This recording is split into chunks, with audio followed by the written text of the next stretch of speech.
Please subscribe to my channel.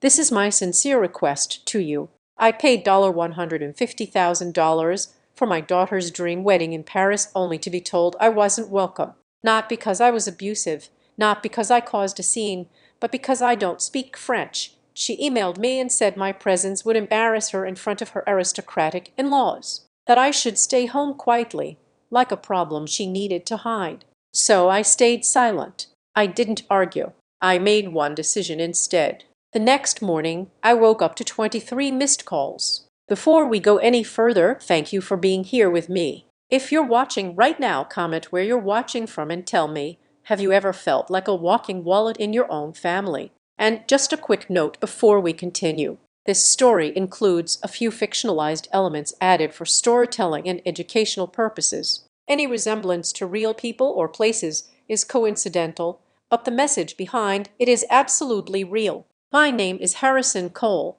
I am 73 years old, and I have lived in Chicago my entire life. I am not a fancy man. My hands are rough like sandpaper from 50 years of pouring concrete and framing houses in the freezing Illinois winters. I built my construction business from nothing. I started as a laborer mixing mortar until my back felt like it was breaking, and I ended up owning the company. I worked 18-hour days, so my daughter Madison never had to lift anything heavier than a textbook. It was 3:00 in the morning on a Tuesday. My apartment was quiet, the kind of quiet that rings in your ears when you live alone.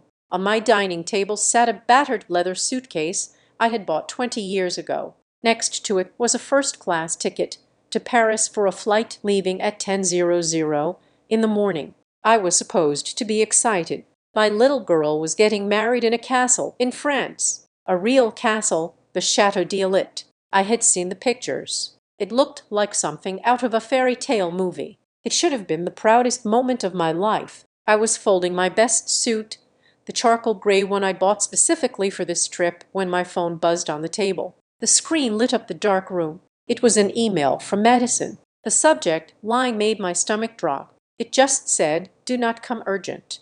My hands were shaking a little as I picked up the phone. I thought maybe there was an emergency. Maybe the wedding was off. Maybe she was hurt. But as I read the words, the air left my lungs. It was not an accident. It was an execution. The email read, "Dad, please do not get on the plane. I have been thinking about this all night, and I have to be honest for the sake of my future. Your presence in Paris will be a disaster. Jean-Luc comes from a very old and prestigious family. They are aristocrats, Dad. They speak French and discuss art and philosophy. You do not speak French. You eat with your elbows on the table. You tell loud stories about construction sites. You will embarrass me." I sat down heavily on the wooden chair. I read the next line, and it felt like a physical punch to the chest. She wrote, "I have already told Jean-Luc and his parents that you had a sudden heart complication and cannot fly. It is better this way. Please do not ruin this for me. I need you to understand that this is about my image. Oh, and one more thing. The florist just emailed me saying the final installment of $50,000 is due tomorrow morning. Please transfer it before you go to the doctor. I love you." I stared at the phone until the screen went black. I did not cry. Men like me, we do not cry when we get hit. We go numb. We assess the damage. I looked at the checkbook sitting on the counter. Just last week, I had signed a check for $150,000. To make that happen, I had to sell a piece of land in the suburbs that I had been holding on to for 20 years. That land was my retirement cushion. It was my safety net. But Madison had said she needed a fairy tale. She said Jean-Luc was a count or a duke or some kind of royalty, and they had to maintain a certain standard. She said, "Dad, it is a once-in-a-lifetime event."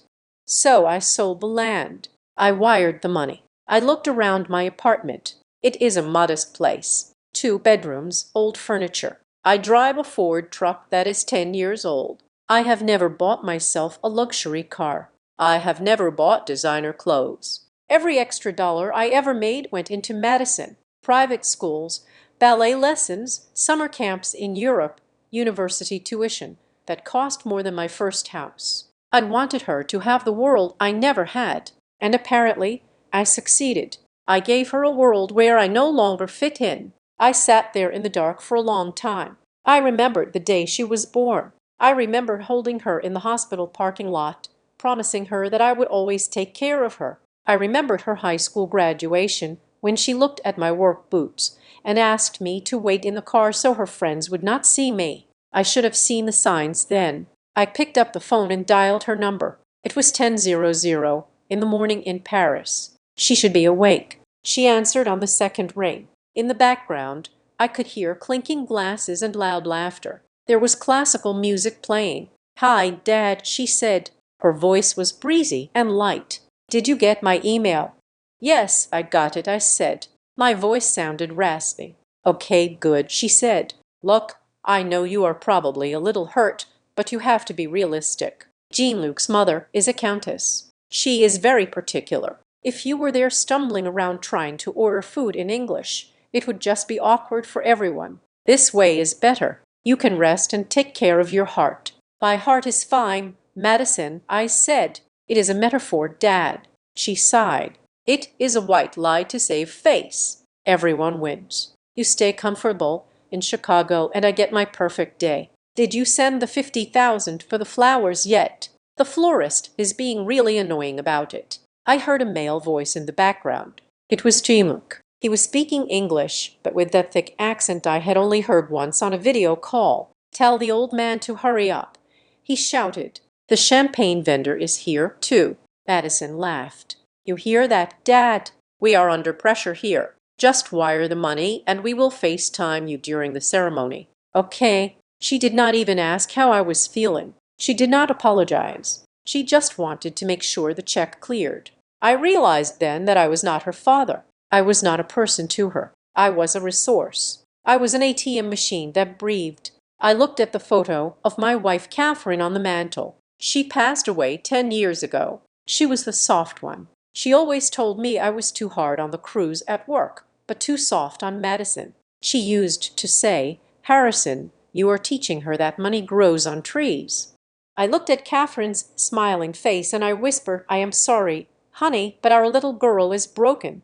I took a deep breath, the kind of breath you take before you lift a heavy beam. "Okay, Madison," I said. "I understand." "Really?" She sounded relieved. "Oh, thank you, Daddy. You are the best. I knew you would understand. It is just business. Really, it is about branding." "Yes," I said. "It is just business. I will not embarrass you anymore." I hung up the phone. I stood up and walked to the table. I picked up the first-class ticket to Paris. It cost me $4,000, non-refundable. I ripped it in half. Then I ripped it again and again until it was just confetti on my floor. I looked at the clock. It was 4 in the morning. I picked up my phone again and scrolled through my contacts until I found Sarah Jenkins. Sarah has been my lawyer for 30 years. She is a sharp. She handled every contract dispute I ever had in the construction business. She knows where every skeleton is buried, and she knows how to use a shovel. I pressed call. She answered on the fourth ring, her voice thick with sleep. "Harrison, it is 4 in the morning. Is the building on fire?" "No, sir," I said. "But I need you to wake up. We have work to do." "What kind of work?" she asked. "I need to cancel some contracts," I said. "Harrison, what are you talking about?" "The wedding." I said, "I want to cancel the wedding." There was a silence on the other line. Then I heard the rustling of sheets and the sound of a lamp clicking on. "Talk to me, Harrison," she said. Her voice was sharp now. I told her everything. I told her about the email, the heart condition lie, the request for $50,000 more for flowers while banning me from the event. When I finished, Sarah was silent for a moment. "That ungrateful little witch," she whispered. "Sarah," I said, "I need to know my options. I paid for everything. The venue, the catering, the dress, the band, all of the contracts are in my name, right?" "Yes," she said. "I reviewed them myself. You insisted on handling the vendors directly, so Madison would not go over budget. You are the sole signatory on the vendor agreements." "And what are the cancellation policies?" I asked. "Most of them have a 48-hour clause," she said. "You lose the deposit, which is usually 20 or 30%. But you are not liable for the remaining balance if you cancel before the 48-hour mark. The wedding is in 3 days. I said, then we are within the window. She said, Harrison, are you sure about this? This is the nuclear option. If we pull the plug now, there is no going back. The venue will lock the doors. The caterers will pack up. It will be chaos.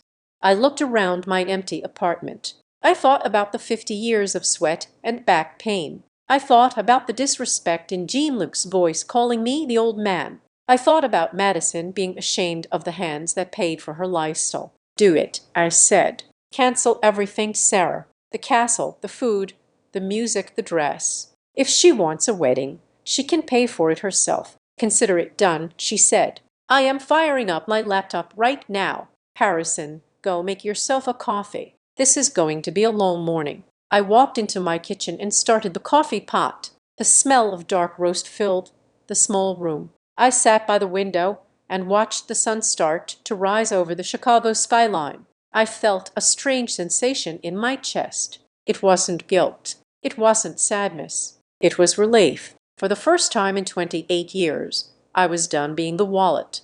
I took a sip of coffee and checked my email on my phone. Sarah was fast. I saw the carbon copy emails hitting my inbox one by one. To Chateau de Villet, notice of cancellation of services regarding the Cole wedding. To L. Rand Catering Paris, notice of contract termination effective immediately. To Vera Wank Paris, cancellation of custom order to the Royal Symphony Orchestra, cancellation of booking. I watched the emails go out. Each one was a bomb dropping on my daughter's perfect, aristocratic fantasy. 10 minutes later, my phone buzzed with a notification from my bank hack. The Chateau had processed the cancellation. They kept the $20,000 deposit, but the $60,000 hold for the final payment was released back to my account. Then, the catering company, $45,000 released. Then, the dress, $25,000 released. In the span of 30 minutes, I had recovered over $100,000.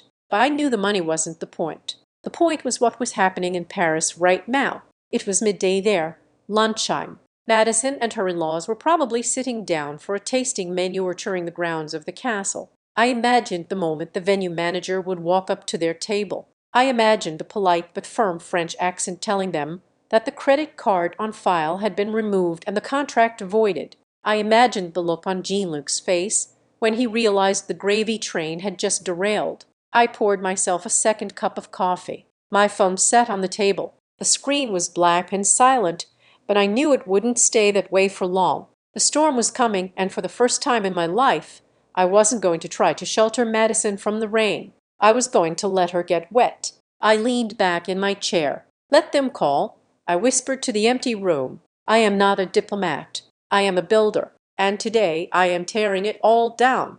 Sarah's voice on the other end of the line shifted instantly. One moment she was groggy with sleep, and the next she was the sharp attorney who had saved my business from bankruptcy back in '98. I could hear the rustling of covers and then the distinct click of a bedside lamp. She did not try to talk me out of it. Sarah knew me too well. She knew that once I made up my mind about a job, the concrete was already poured, and there was no going back. She asked me if I had the binder with the vendor agreements. I told her it was right in front of me on the kitchen table. I opened the thick leather folder. It was heavy. It felt like it weighed 100 lb, but I knew that was just the weight of the money inside it. Every page represented thousands of dollars. Every signature at the bottom was mine. Harrison Cole, not Madison, not Jean-Luc, me. Sarah told me to open my laptop and log into my email. She said she was logging into the secure portal she used for high-stakes contract disputes.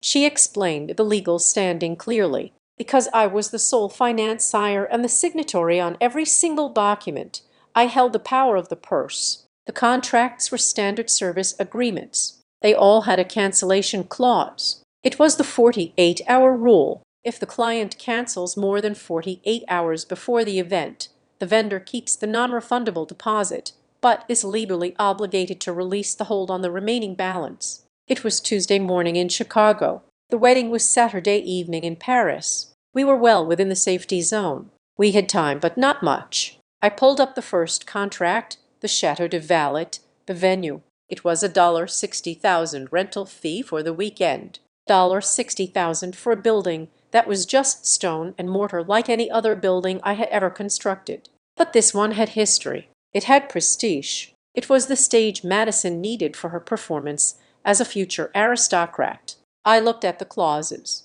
The deposit was $12,000. That money was gone the moment I signed the paper 6 months ago. I accepted that loss. It was the cost of tuition for the lesson I was about to teach, but the remaining $48,000 was currently sitting as a pre-authorization on my American Express Black Card. It was scheduled to post as a final charge in exactly 3 hours. Sarah told me to draft the email. She dictated the legal language. I typed it out with my 2 index fingers the way I always typed. Formal notice of cancellation. Effective immediately. Reference contract number 7429. I hovered my finger over the send button. For a second, my mind drifted back to a dinner 6 months ago. It was the only time I had met Jean-Luc in person. Madison had brought him to Chicago to meet me. We went to a steakhouse downtown.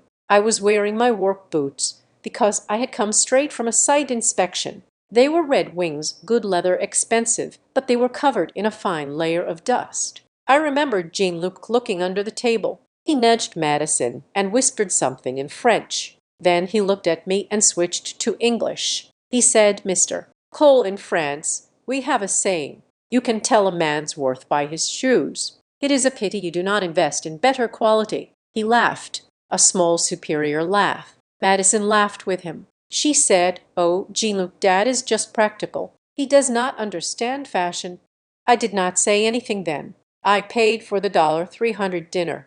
I tipped the waiter 20%. I walked to my truck in my dusty boots. Now sitting in my kitchen, those dusty boots were resting on the rung of my chair, the same boots that had paid for the chateau he wanted to get married in. I pressed send. The email whooshed away. The first domino had fallen. Sarah told me to move to the next one. L. Rand Catering. This was the big one in terms of logistics. $45,000 for food and wine. They had ordered vintage champagne. They had requested truffles flown in from Italy. It was obscene. I'd eat meatloaf on Tuesdays. I make a pot of chili on Sundays that lasts me half the week. The idea of spending $45,000 on a single meal made my stomach turn even when I signed the check. But I did it because Madison said it was essential. I typed the second email. Sarah reminded me to attach the copy of the contract, highlighting the cancellation paragraph. She was thorough. She wanted to make sure they had no wiggle room to claim breach of contract. We were following their rules. We were just using them against them. As I typed the catering cancellation, I thought about the email Madison sent me 3 hours ago. She was worried I would embarrass her with my table manners. She was worried I would use the wrong fork or chew too loudly. She wanted me to be invisible. Well, I was about to make the food invisible, too. I sent the email. Another $45,000 saved. Another blow to the perfect image she was trying to curate. The last one was the hardest. Vera Wang Paris. The dress. $25,000 for a custom gown. I remember when Madison was 5 years old. I bought her a dress for Easter. It was pink with little white flowers. It cost me $40 at a department store. I thought it was the most beautiful thing I had ever seen. She twirled around the living room and told me she felt like a princess. I remember lifting her up and telling her she was my princess. That little girl was gone. She had been replaced by a woman who would lie about her father's health to keep him away from her wedding. A woman who cared more about the label on her dress than the man who paid for it. I hesitated on this one. Canceling the venue and the food was business. Canceling the dress felt personal. It felt like I was stripping her of her armor. Sarah's voice came through the phone, soft but firm. "Harrison, are you still there?" "I am here, Sarah," I said. "Do you want to skip the dress?" She asked. "We can leave that one." I looked at the empty chair across from me where Catherine used to sit. Catherine would have been heartbroken by all of this. But Catherine also hated lies. She hated pretense. She raised Madison to be better than this. If I let Madison get away with this, I would be failing Catherine too. No, I said cancel it. Cancel it all. I typed the final email. Cancellation of custom order. Authorization revoked. I pressed send. It was done.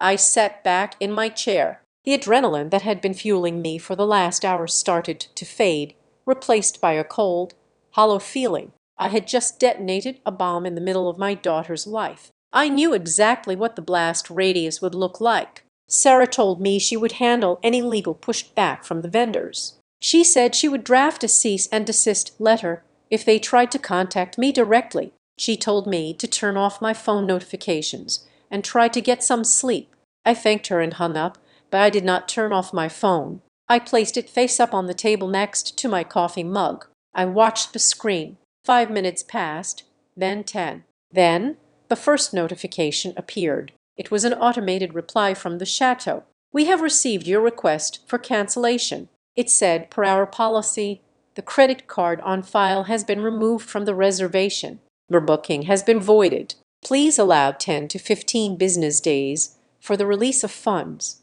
Then the second one, the catering company contract terminated. Then the third, the dress shop order canceled. It was real now. The systems were updating across the ocean. Computers were processing the data. In Paris, credit card terminals were flashing declined. I took a sip of my coffee. It was cold now, but I drank it anyway. The bitterness matched the taste in my mouth. I imagined Jean-Luc in his expensive Italian shoes walking up to the reception desk at the chateau. I imagined him trying to order a bottle of wine to celebrate. I imagined the confusion on his face when the concierge told him there was no account to charge it to. I imagined Madison waking up in her hotel suite. She was probably reaching for her phone, expecting a transfer confirmation for the flowers. Instead, she was going to find a void. My phone buzzed again. This time, it wasn't an email. It was a notification from my bank app. Credit card, ending in 4092, has been locked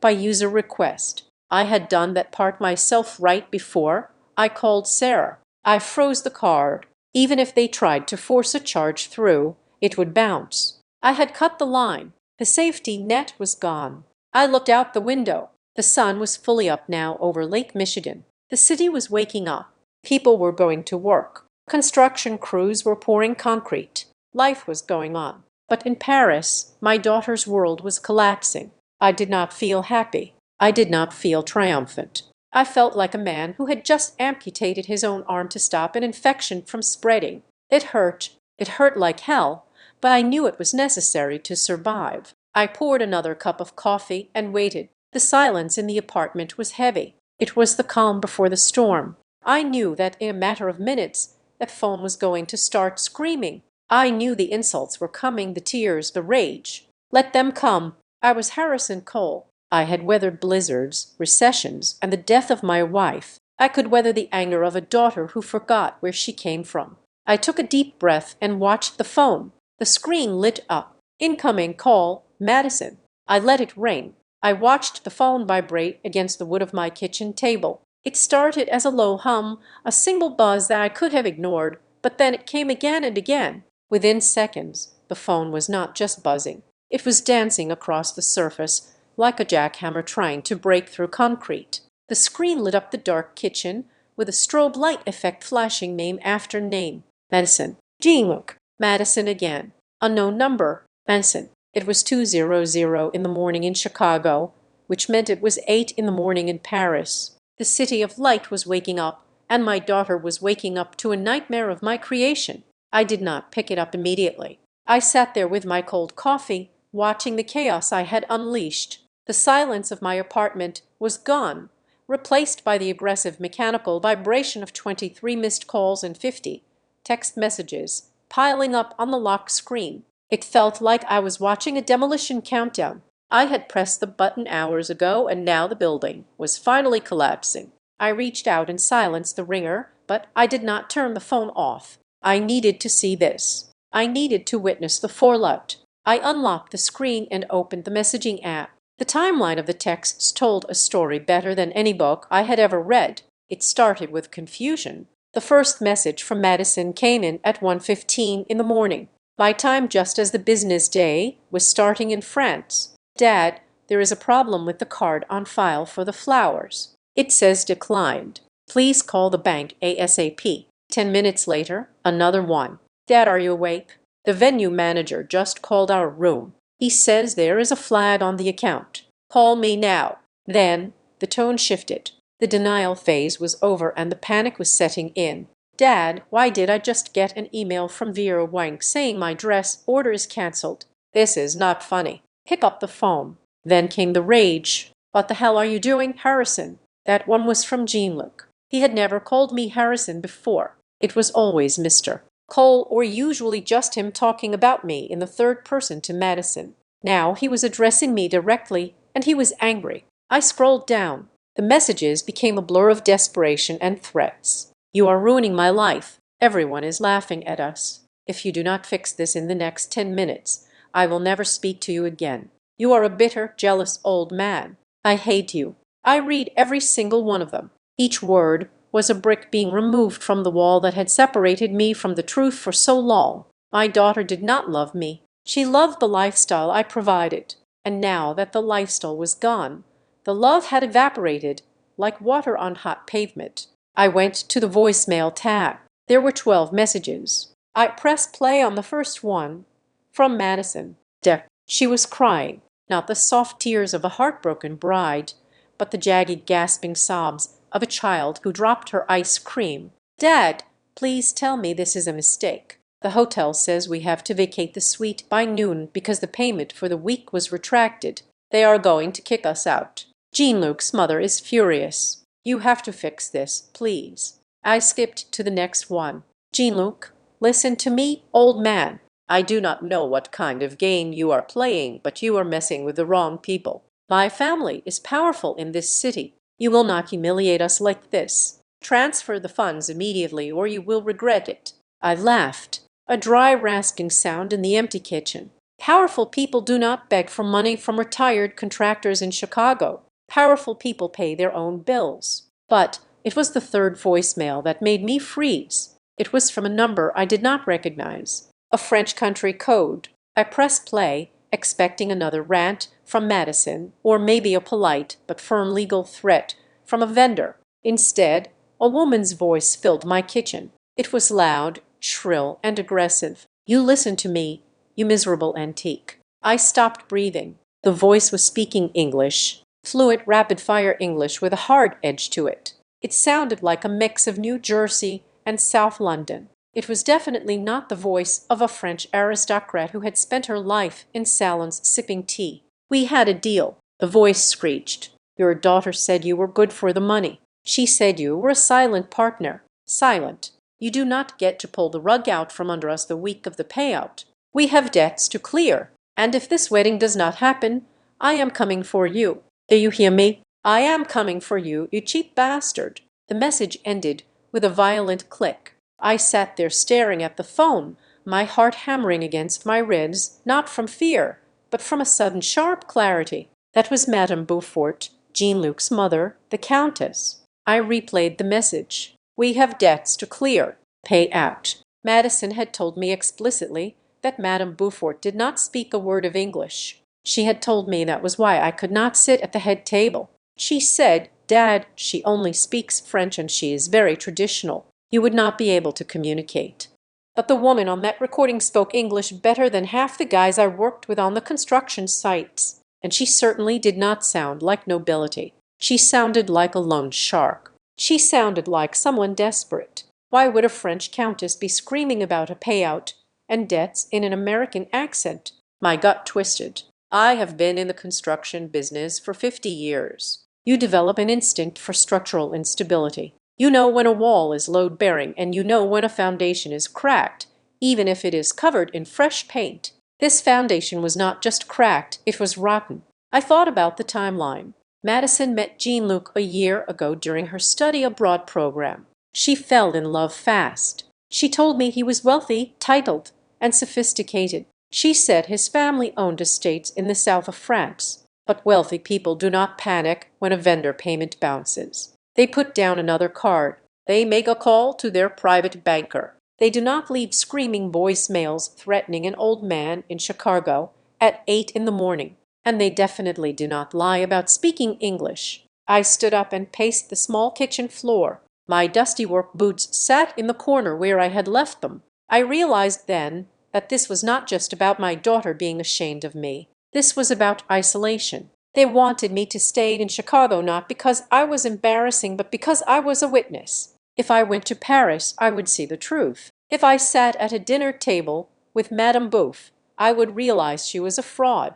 They needed my money, but they could not afford my presence. Madison knew. She had to know. You do not marry someone without knowing their mother speaks English. The betrayal cut deeper than I thought possible. My daughter was not just using me. She was conning me. She was conspiring with these strangers to siphon $150,000 out of my retirement fund to pay off their debts. The wedding was a front. I felt a cold anger settle over me. It was different from the hurt I felt earlier. This was the cold, hard resolve of a man who realizes someone is trying to steal his tools. I needed proof. I needed to know exactly who these people were before I made my next move. I could not just rely on a voicemail. I needed concrete. I needed steel. I grabbed my phone and opened my contacts. I scrolled past the construction suppliers and the subcontractors until I found a name I had not used in 5 years. Pierre Dubois.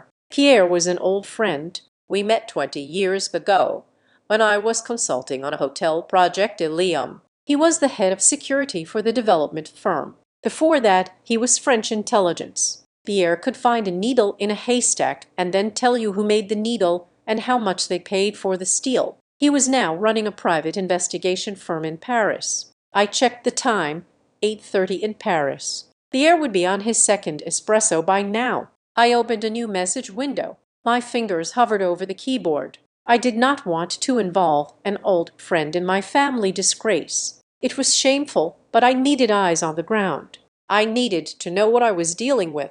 I typed the message. Pierre, it is Harrison Cole. I need a favor, a big one. I need a background check on a family in Lyon. The Beauforts. Dean-Luc and his mother. They claim to be aristocracy. I think they are frauds. Check for debts. Check for criminal records. Check everything. I am wiring $5,000 to your account as a retainer. I need answers immediately. I hit send. Then I sent a second text. Also, check my daughter Madison Cole. See if her name is attached to any of their financial documents. That last one hurt to type. Asking a private investigator to look into your own child is a line you never think you will cross. But Madison had crossed the line first when she lied about my heart condition to keep me away from the scene of the crime. I put the phone down. The notifications were still coming in. Madison was texting again. Dad, please pick up. Mom would not want this. I stared at the screen. She was using Catherine against me now. That was her ace in the hole. She knew I had a soft spot for her mother's memory. But she was wrong. Catherine would not want this. Catherine would be the one tearing down the gates of that castle with her bare hands if she knew her daughter was involved in a scam. I did not reply. I walked to the window and looked out at the street. The city was fully awake now. The noise of traffic was drifting up from below. That had triggered the explosion. Now the dust was settling, and I was starting to see the shape of the rubble. My phone buzzed with a reply from Pierre. Harrison, it has been a long time. I am on it. Give me 2 hours. If they are who they say they are, I will tell you. If they are not, I will find out who they are hiding from. I let out a breath I didn't know I was holding. 2 hours. In 2 hours, I would know if my son-in-law was a count or a conman. I went back to the coffee pot. I poured the dregs into my mug and drank it black and bitter. I was not going back to sleep. I was going to war. 2 hours. Pierre said he needed 2 hours. And Pierre was a man who operated with the precision of a Swiss watch. I sat at my kitchen table in Chicago, watching the second hand on the wall clock tick past the 12. It was now 4:30 in the morning. My eyes felt like they were filled with sand, but my mind was wired tight. The adrenaline of the cancellation had faded, leaving behind a cold dread. I was not afraid of Jean-Luc or his mother. I was afraid of what I was about to find out about my own flesh and blood. The laptop screen blinked. A secure file transfer from Pierre arrived in my inbox. No subject line, just a paperclip icon, and a file size that suggested a lot of dirty laundry. I clicked download.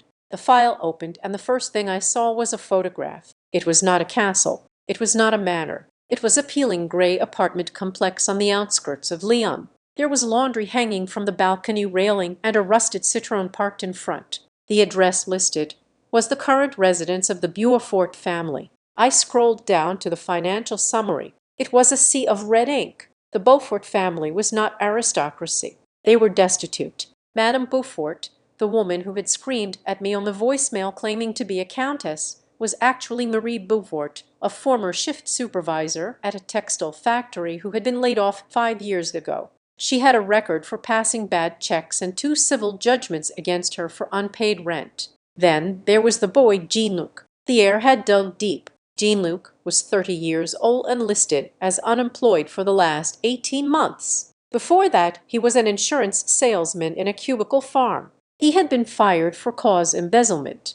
It was a small amount, just enough to get him terminated without a prison sentence, but enough to blacklist him from the industry. But the real smoking gun was the debt. The heir had found records from a private credit agency in Monaco. Jean-Luc had a gambling problem, a big one. He owed $200,000 to a private lender, the kind of lender who does not send polite letters but sends guys with baseball bats. I did the math in my head.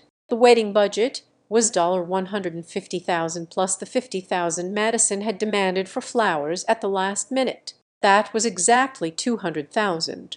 My stomach turned over. This was not a wedding. It was a heist. They were washing my retirement money through vendors to pay off a gambling debt before Jean-Luc got his legs broken. The urgency, the screaming, the panic, it all made sense now. They did not care about the flowers or the food. They needed the cash flow to stop the sharks from circling. But as bad as that was, it was the next section of the report that broke me. The heir had included a folder labeled Madison Cole background. I hesitated. Why would I need a background check on my own daughter? I raised her. I knew her. Or I thought I did. I clicked the folder. Inside were screenshots from social media profiles I had never seen before. Madison had blocked me on these accounts years ago. There were also scanned copies of documents she had submitted to French immigration and the wedding registry. I zoomed in on a wedding announcement posted on a high society French blog. It was a picture of Madison and Jean-Luc looking glamorous on a boat in the Seine.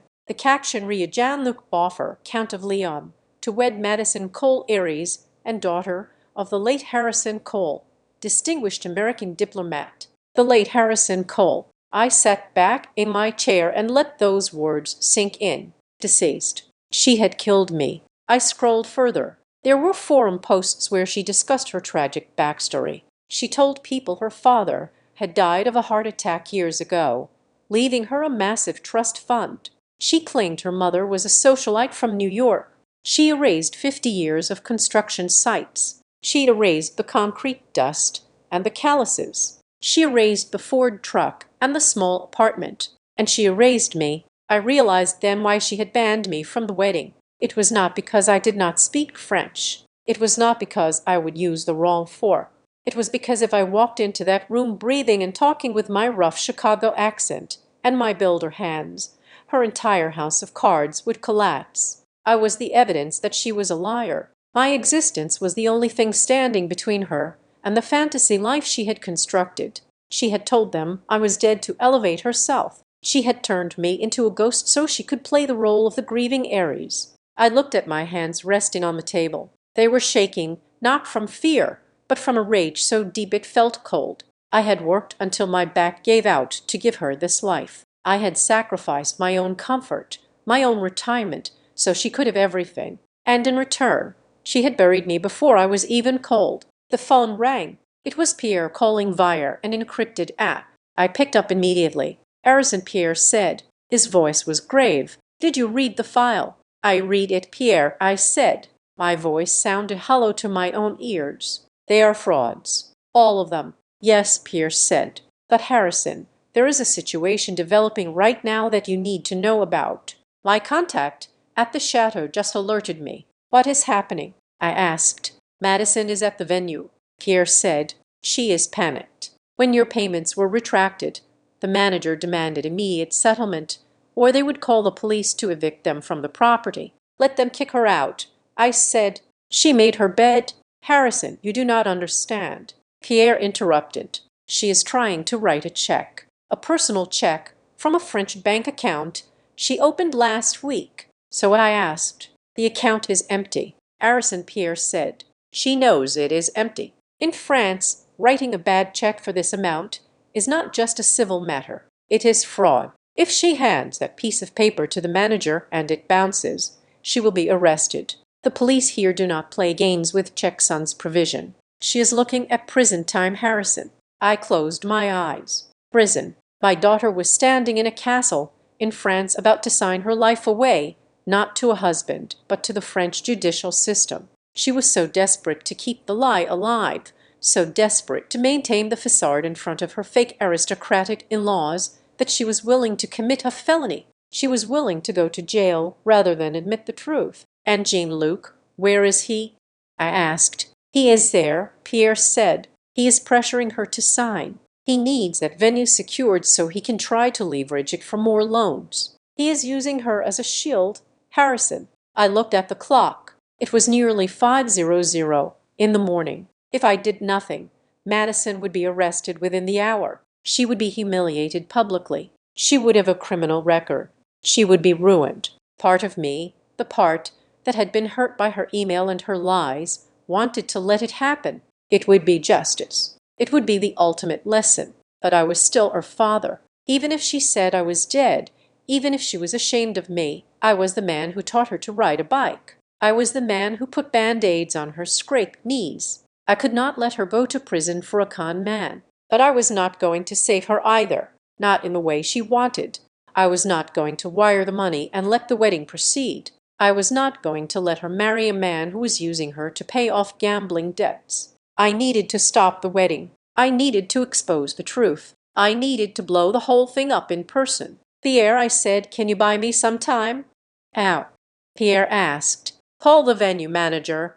I said. You know him, right? Tell him the funds are coming. Tell him there is a wire transfer delay from the States. Lie to him, Pierre. Just keep them from calling the police for 24 hours. Harrison, that is risky. Pierre warned. If the money does not show up, my reputation is on the line. I am coming, Pierre, I said. I am coming to Paris. You're coming to pay? Pierre asked, sounding confused. No, I said. I am coming to end this. I am going to walk into that rehearsal dinner, and I am going to introduce myself. I am going to show them exactly who Harrison Cole is. I am going to show them the dead diplomat is very much alive. There was a silence on the line. Then I heard a small dry chuckle from Pierre. I see. He said, you are going to burn it down. Yes, I said. I am going to burn it all down. I will make the call, Pierre said. Get on the plane, Harrison, and bring your tuxedo. If you are going to crash a party, you should dress for the occasion. I hung up the phone. I walked into my bedroom. I grabbed the suit I had folded earlier, the charcoal gray one. I threw it back in the suitcase. Then I went to the back of my closet. I pushed aside the flannel shirts and the work coats until I found a garment bag that had not been touched in 10 years. Inside was a tuxedo. It was a bionic. I had bought it for a garler I attended with Catherine years ago, when my business was at its peak. It was the only piece of truly expensive clothing I owned. I held it up. It still looked sharp. Madison wanted a diplomat. She wanted a distinguished father. Well, she was going to get one. I packed the tuxedo. I packed my dress shoes. I picked up my laptop and booked a new ticket. Economy class, middle seat. I wasn't wasting another $4,000 on comfort. I was going to Warren Soldiers Travel Light. I looked at the picture of Catherine one last time. She is in trouble, Kate, I whispered. She is lost in a lie so big she can't see the way out. I have to go get her, but she is going to hate me when I do. I grabbed my suitcase and walked to the door. My phone buzzed again. Another text from Madison. Dad, please just send the money. I will pay you back. I promise. I deleted the message. There would be no more money. There would be no more lies. I walked out of my apartment and locked the door. The hallway was quiet. Chicago was sleeping. But in Paris, the clock was ticking down. I had 10 hours to get there. 10 hours to prepare myself to look my daughter in the eye and destroy her dreams, to save her life. I got into the elevator and pressed the button for the lobby. The descent began. I stood at the chaotic check-in counter at O'Hare International Airport. The line for economy class snaked back and forth like a maze of misery. Families with screaming toddlers, exhausted business travelers, and tourists dragging oversized bags surrounded me. Usually when I traveled, especially for something as significant as my daughter's wedding, I flew first class. I had earned that comfort after 50 years of breaking my back. But today was different. Today I was not a father going to celebrate. I was a man going to work. And when you go to a job site, you do not take the limousine. You take the truck. I bought a one-way ticket to Charles de Gaulle. Economy, middle seat, row 42. The price was $800, a fraction of what I had spent on the original ticket I destroyed. That $4,000 was gone. But I considered it a small price to pay for the clarity I now had. I looked at the boarding pass in my hand. It felt thin and cheap. It felt appropriate. I found a quiet corner near the gate to wait. My phone was in my hand.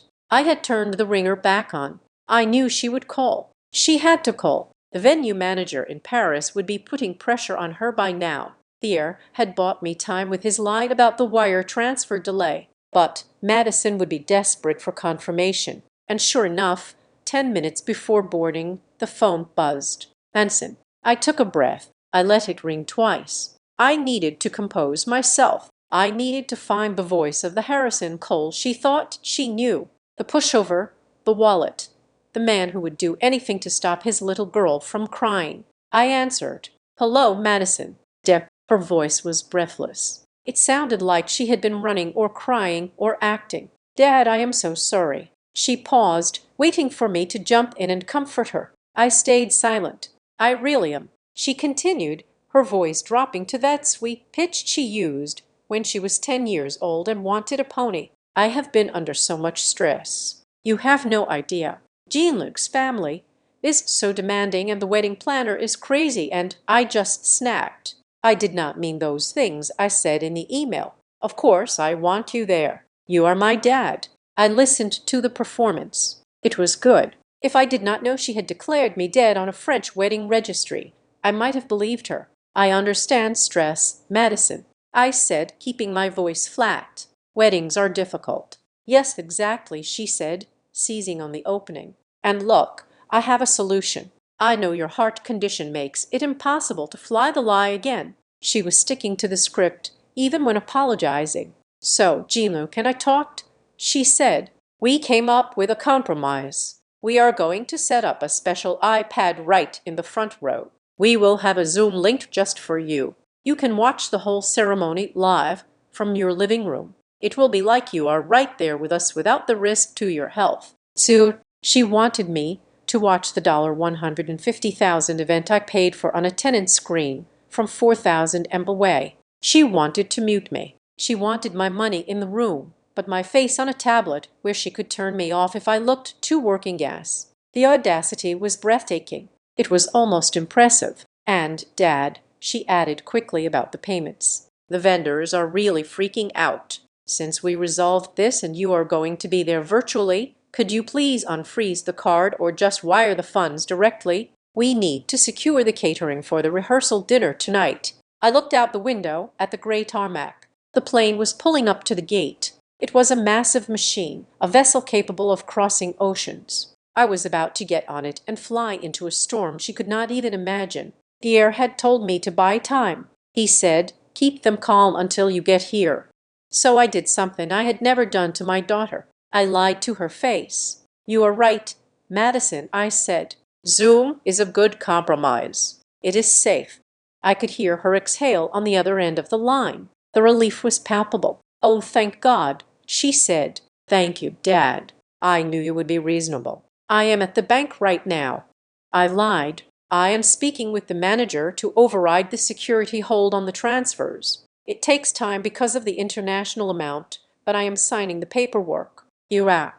She asked. Her voice spiked with greed. You are sending it all. All of it, I said. The venue, the food, the flowers, everything you need. Just tell the manager the confirmation is coming. Tell them to hold the reservation. I love you, Dad, she squealed. You are saving my life. I will send you the Zoom link as soon as we set it up.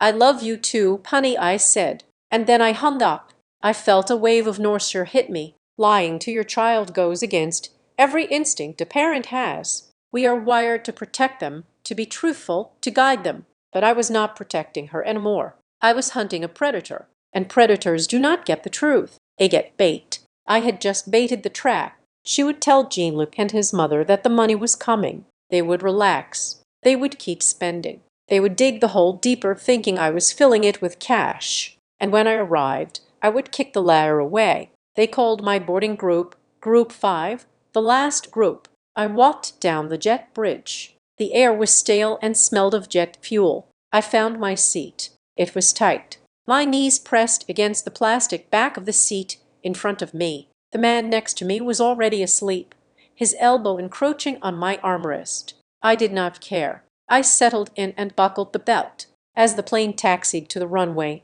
I pulled out my phone one last time before switching to airplane mode. I opened the photo gallery. I had a folder named Madison. I scrolled back years back. There was a photo of her at 6 years old standing in the frame of a house I was building. She was wearing a plastic yellow hard hat that was too big for her, slipping down over her eyes. She was holding a plastic hammer banging on a 2x4. I remembered that day. She had looked up at me with huge adoring eyes and said, "Daddy, I am building a castle." I swiped her 16th birthday. I had bought her a used Honda Civic, not a new car, but a safe one. She had jumped into my arms, screaming with joy. She did not care that it had 40,000 M on it. She just wanted to drive. I swiped again. Her college graduation. She was wearing the gown, holding the diploma I paid for. I was standing next to her, smiling so hard my face hurt. She was looking at the camera, but her body was angled slightly away from me. That was the beginning, I realized. That was when she started to drift, when she started to meet people who had summer homes in the Hamptons and fathers who worked in finance, not construction. I looked at the face of the young woman in the photos. I tried to find the moment when she decided I was not enough. Was it my clothes? Was it my hands? Was it the way I spoke? I had spent my life building foundations. I made sure the concrete was mixed right, the rebar was tied tight, the footings were deep. I thought I had done the same with her. I thought I had built a person with a strong moral foundation, a person who valued hard work and honesty. But somewhere along the line, the blueprints had changed. I had poured all my love and money into a structure that was hollow on the inside. The plane accelerated down the runway. The engines roared, pushing me back into the cramped seat. I closed my eyes. The conflict inside me was a physical pain. Part of me, the father part, wanted to turn the plane around. I wanted to call her back and say, "Stop. Run away from these people. Come home."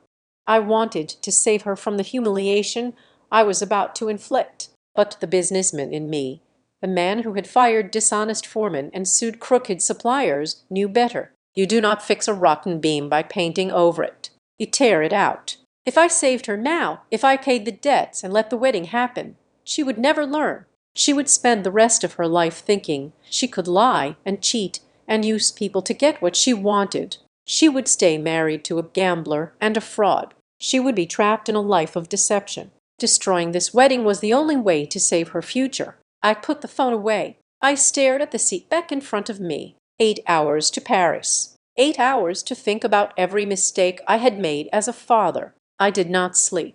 I watched the map on the screen slowly track our progress across the Atlantic. I drank water. I refused the meal. My stomach was in knots. As we crossed the coast of France, the sun began to set again. It was evening in Europe. The rehearsal dinner would be starting soon. Madison and Jean-Luc would be at the restaurant clinking glasses, toasting to their good fortune, believing the wire transfer was processing. They were celebrating a victory that did not exist. The pilot announced our descent into Charles de Gaulle. The plane banked, and I saw the lights of Paris sprawling out below, the city of lights. It looked beautiful from up here, peaceful, but down there in the streets, my family was a crime scene waiting to happen. The wheels touched the tarmac with a jolt. The reverse thrusters roared. We slowed down, taxiing toward the terminal. Everyone around me stood up, reaching for bags, checking watches, eager to start their vacations or get to their meetings. I stayed seated until the aisle cleared. I grabbed my bag. I walked off the plane. As I entered the terminal, the rush of foreign voices surrounded me. French, German, Spanish. I did not speak any of them. Madison was right about that. I was an outsider here, but the language of money was universal, and I spoke that fluently. I stopped near the baggage claim and turned my phone on. It buzzed instantly. A flood of notifications came through. More missed calls from Madison. More texts from Pierre updating me on the location of the dinner. But one notification stood out. It was a text message from my bank in Chicago. It was marked Urgent Fraud Alert. I opened it. The message read, "We have detected suspicious activity on your account. Multiple failed login attempts from an IP address in Paris, France. User attempted to reset password using your social security number. Access has been blocked." I stared at the screen. It was not a vendor trying to charge a card. It was a login attempt. Madison. She had my social security number. She knew my security questions. When the wire transfer did not arrive, she did not just wait. She tried to break into my account. She tried to hack her own father to steal the money she thought she was owed. She was not just desperate. She was criminal. That was the drop that made the cup overflow. That was the moment the last thread of guilt snapped. She had tried to rob me, not metaphorically, literally. I looked up from the phone. My reflection stared back at me from the glass doors of the exit. I looked tired. I looked old. I looked like a man who had traveled 4,000 m to find out his daughter was a thief. I put the phone in my pocket. I adjusted my jacket. I was Harrison Cole. I built skyscrapers. I built bridges. And tonight, I was going to dismantle a wedding. I walked through the sliding doors and into the Paris night. The air was waiting, and the rehearsal dinner was just beginning. The air was waiting for me at a small cafe in the Montmartre district, away from the tourist traps and the prying eyes of the city center. It was a place where locals drank strong coffee and smoked cigarettes with an intensity that suggested they were trying to burn down the filter. I spotted him immediately. He looked older than I remembered, but his eyes were the same. Sharp, watchful, the kind of eyes that missed nothing and forgave even less. He was sitting at a corner table with a thick manila envelope resting next to his espresso. I sat down across from him. I did not order. My stomach was still churning from the flight and the fraud alert from my bank. Pierre did not waste time on pleasantries. He tapped the envelope with a manicured fingernail. "Harrison," he said, his voice low and growly, "you are not going to like this." "I did not come here to like things, Pierre," I said. "I came here for the truth. Give it to me." He slid the envelope across the zinc table. "It is worse than gambling debts," he said. "Jean-Luc is not just a degenerate gambler. He is a predator. But Harrison, he did not do this alone." I opened the envelope. The first document was a prospectus. It was a glossy brochure for an investment opportunity in a tech startup based in Lyon. It looked legitimate at first glance, but then I saw the names on the board of advisors. Listed right there in bold print was Harrison Cole, former U.S. ambassador, senior diplomatic advisor. I felt the blood drain from my face. "They used my name," I whispered. Pierre nodded. "They did not just use your name. They used your credit rating. They used your reputation. Madison and Jean-Luc have been soliciting investments from wealthy families in Lyon and Monaco. They have been selling shares in a company that does not exist, claiming that you are the silent backer. They told investors that your diplomatic status guaranteed the funds were tax-exempt and secure." I turned the page. There were lists of victims. A retired teacher who lost her pension, a small business owner who mortgaged his shop. Madison was the face of the operation. Pierre continued. She played the part perfectly. The wealthy American heiress, the daughter of the great diplomat. She charmed them, Harrison. She looked them in the eye and took their money, promising them returns that were impossible. She told them her father was too busy with international affairs to meet them, but that he sent his personal regards. I felt sick, physically sick. I had raised her to be honest. I had punished her when she stole a candy bar at age 5. I had lectured her on the importance of a handshake deal, and she had turned into a grifter. She is not just a liar, I said, my voice trembling. She is a criminal. Pierre nodded.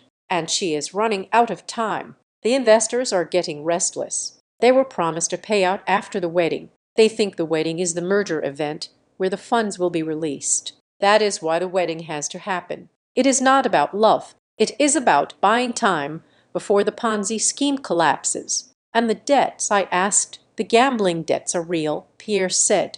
Jean took the investment money and went to the casinos. He lost it all, $200,000 of other people's money. That is why they needed your $150,000. Not for the flowers, not for the venue, but to pay off the most dangerous of the investors before he goes to the police. I closed the folder. The weight of it felt like a slab of granite on the table. My daughter was not just embarrassed by me. She was terrified of me because if I showed up and told the truth that I was a contractor, not a diplomat, the investors would realize they had been conned. The police would be called. The house of cards would fall. Where are they now? I asked. Pierre checked his watch. Right now they are at El Ron-Ver, he said. It is a historic restaurant near the Pal Royal. Very expensive, very exclusive. It is the location for the rehearsal dinner. I stood up. I am going there, I said. Pierre reached out and grabbed my wrist. His grip was surprisingly strong. Sit down, Harrison, he said. You cannot just storm in there. They have security. If you make a scene, they will throw you out and Madison will spin it. She will tell everyone you are the crazy, estranged relative she warned them about. She will use your anger against you to validate her lies. I sat back down. He was right. I needed leverage. I needed to be undeniable. How do we get in?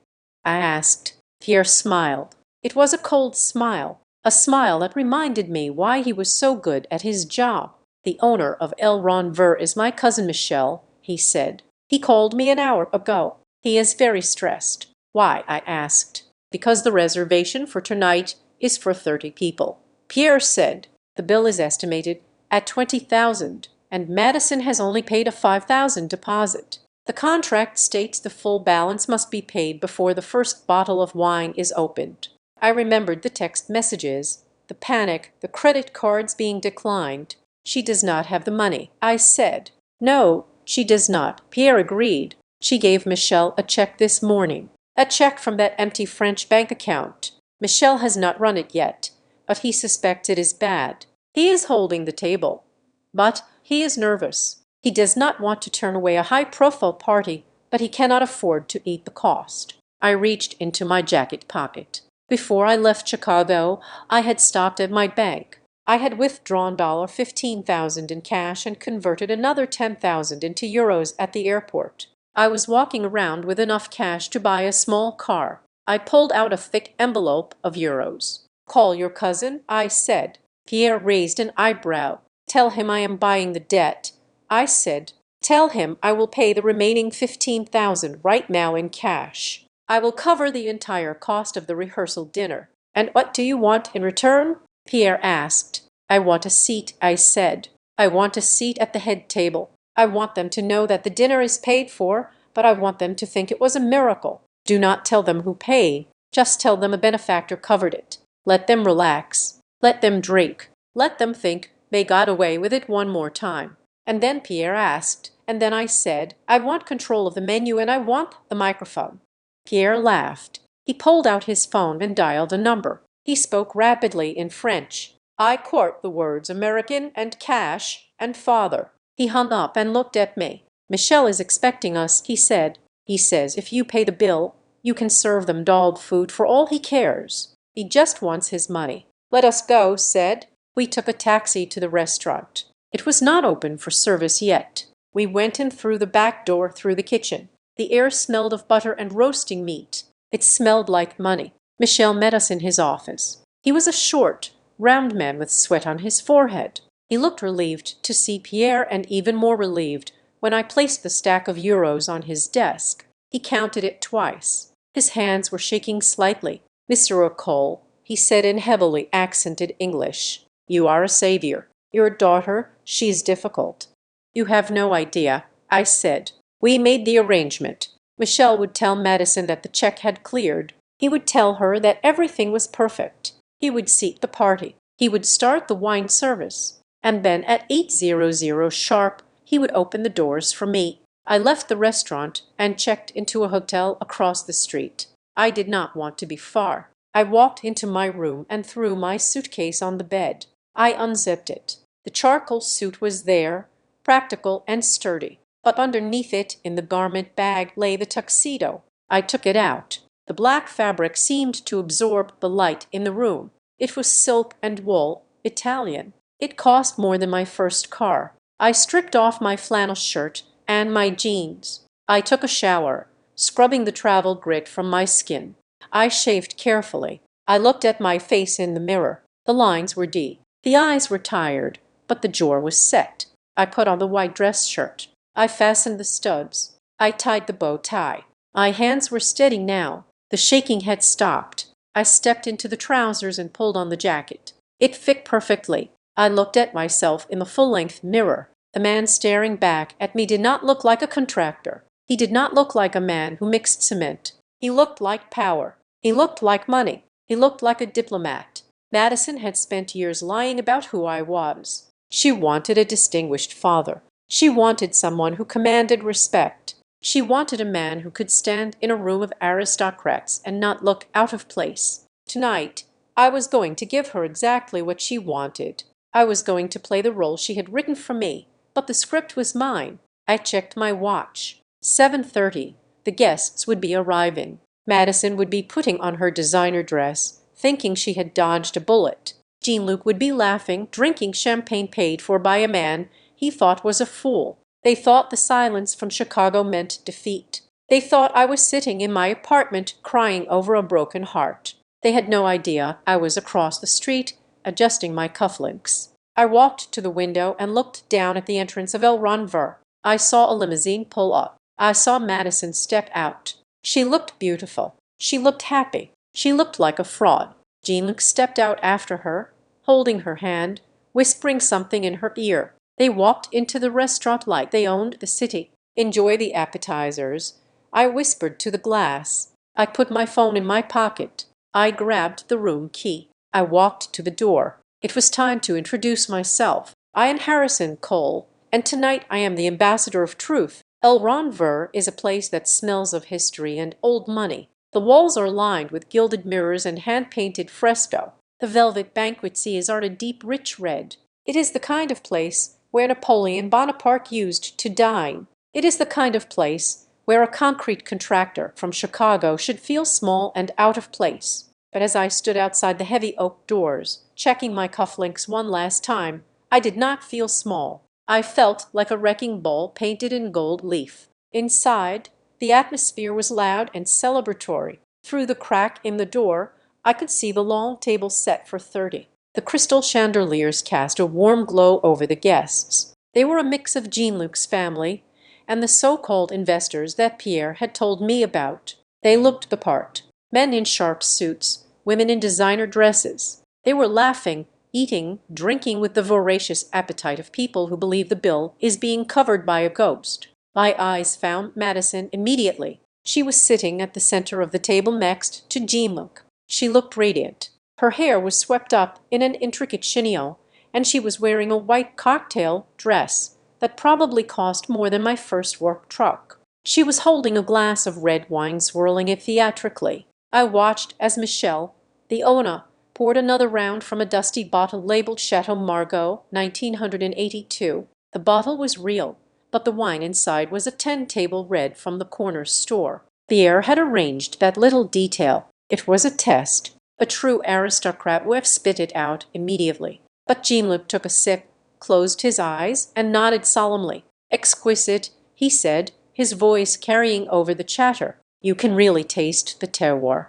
The notes of blackberry are unmistakable." The investors nodded in agreement, raising their glasses to toast the impeccable taste of the Beaufort family. Frauds, every single one of them. They were drinking vinegar and calling it nectar because they thought it was free. Madison stood up to make a toast. She tapped a silver spoon against her glass. The room went quiet. To new beginnings, she said, her voice trembling slightly with emotion or perhaps with the adrenaline of the con. And to my father, Harrison Cole. He could not be here tonight because his diplomatic duties in Washington are too demanding, but he sends his love and his generosity. On Monday, when the trust fund is officially released, we will all celebrate the merger of our families and our futures. Cheers, the table roared. Trust fund, diplomatic duties. She was digging the hole so deep she would never climb out. She was not just lying about me.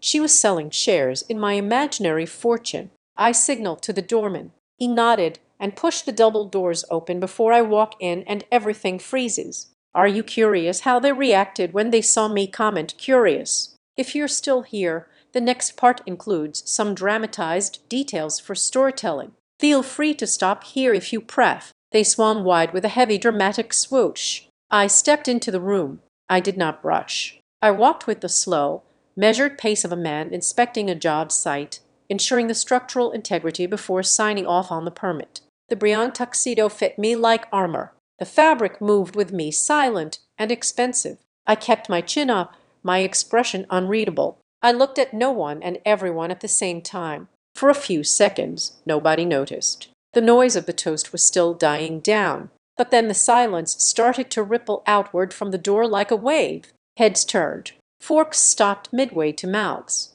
Madison was still standing, her glass raised. Her eyes swept over the room, smiling until they landed on me. The glass slipped from her fingers. It hit the edge of the table and shattered. Red wine. The cheap ten-swill exploded across the pristine white tablecloth like a gunshot wound.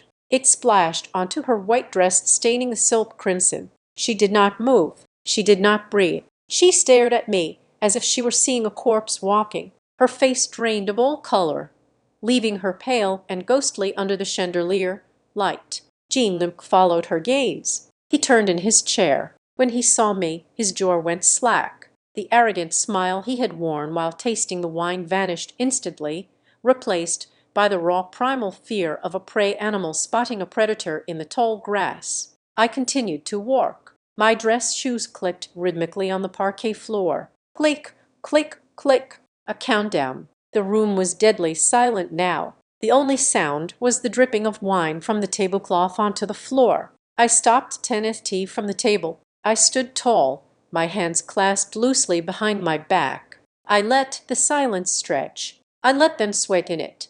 Madame Bouffe sat to the right of Jean-Luc. She was wearing a heavy necklace that looked like paste jewelry, trying too hard to be diamonds. She leaned in close to her son, her eyes narrowing as she inspected me. She did not recognize me. Why would she? I was the myth, the wallet. She whispered loudly in French, but the acoustics of the room carried her voice straight to me. Estratome. Who is this? The butler. It was perfect. She thought I was hired help. She thought I was there to serve them. In a way, she was right. I was there to serve them. I was there to serve them a reality check. I looked directly at her. I did not blink. Then I shifted my gaze to the investors, the retired teacher, the shop owner, the people Pierre had told me about. They looked confused, waiting for an introduction, waiting to see how this new character fit into the play. Finally, I looked at Madison. She was trembling. Her hands were gripping the edge of the table so hard her knuckles were white. She looked light. She wanted to faint, to disappear into the floorboards. I took one more step forward. Apologies for the delay, I said. My voice was deep, steady, and projected to the back of the room without shouting. It was the voice I used to command crews of 50 men over the noise of jackhammers. It was the voice of authority. Madison flinched as if I had struck her. I surveyed the table, the wasted food, the fake wine, the broken glass. I am the one paying for this dinner, I said, letting the words hang in the air. I looked at Michel standing by the kitchen door and gave him a curt nod. He nodded back, confirming the transaction was complete. The debt was mine. The table was mine. I turned back to the frozen group. They asked it. It was a rhetorical question. I pulled out the empty chair at the head of the table, the one that had been left vacant for the ghost of Harrison Cole. Jean-Luc scrambled to his feet. He knocked his own chair over in his haste. It clattered loudly against the floor, breaking the spell of silence. "Mr. Cole," he stammered. His accent was thick, his composure shattered. "We thought the heart condition. The doctors said miraculous recovery," I said, cutting him off. "Modern medicine is a wonderful thing, Jean-Luc. Almost as wonderful as wire transfers." I sat down. I adjusted my cufflinks. I placed my hands on the table, palms down. Madame Beaufort looked from me to her son, then to Madison. She was trying to calculate the new dynamic, trying to figure out if I was a threat or a bigger payday. She smoothed her dress and forced a tight reptilian smile. "Art," she said, switching to her accented English. "The famous father. We are so honored." Madison said, "You were indisposed." I looked at her. I saw the greed in her eyes. I saw the desperation masked by layers of makeup and attitude. I said, but I decided that a wedding is a family affair, and I would not miss the opportunity to meet the aristocracy my daughter has joined. I emphasized the word aristocracy. I let it drip with sarcasm, but subtle enough that she could choose to ignore it if she wanted.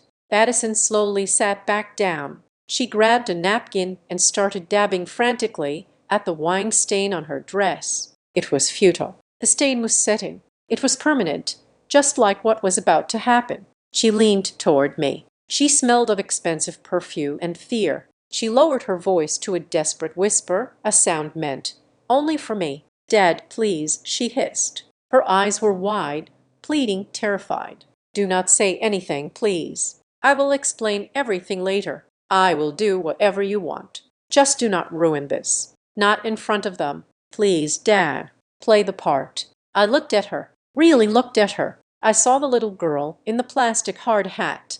I saw the teenager in the Honda Civic. And I saw the woman who had tried to hack my bank account 4 hours ago. She wanted me to play the part. She wanted the diplomat. She wanted the lie because the lie was safe. The lie kept the money flowing. The lie kept the investors happy and the sharks away. She thought she could negotiate. She thought this was a hostage situation where she could promise good behavior in exchange for my silence. But she did not understand. I was not here to negotiate.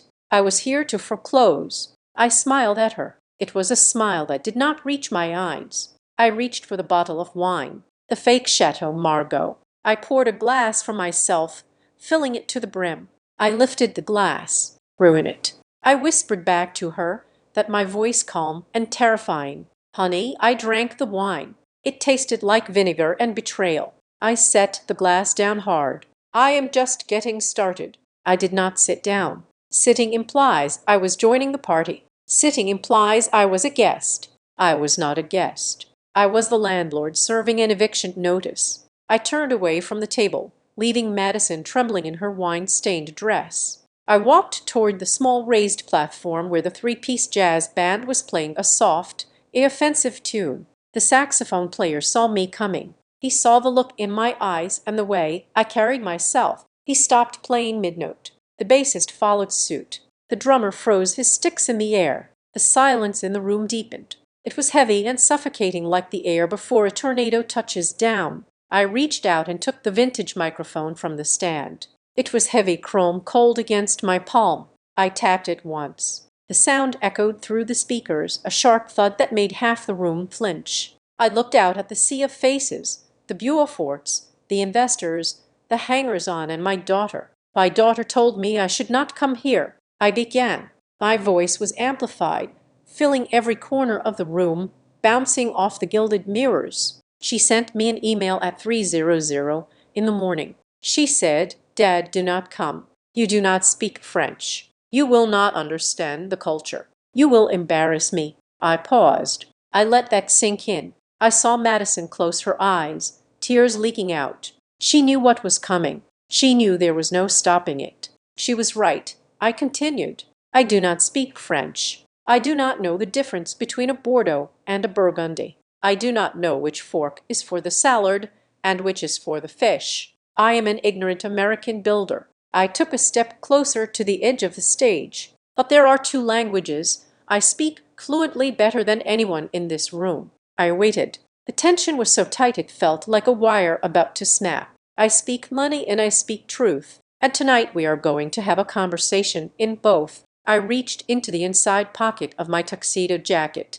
I pulled out the manila envelope Pierre had given me, the one containing the financial autopsy of the Beaufort family. I walked back to the table. I did not hand the envelope to Jean-Luc. I did not hand it to his mother. I tossed it. It spun through the air and landed with a heavy slap right in the center of the table, knocking over a crystal water pitcher. The water spilled, spreading across the tablecloth, joining the wine stain. "You call yourselves aristocracy," I said, my voice hard as steel. "You call yourselves the Beauforts of Lyon, a noble family, a legacy." I pointed a finger at Madame Beaufort. She recoiled as if I had pointed a gun at her. "You are Marie Beaufort, former shift supervisor at a textile mill. You have 3 judgments against you for unpaid rent. You are not a countess. You are a squatter." The room gasped, a collective intake of breath. The investors, the people who had given their life savings to these frauds, started to murmur.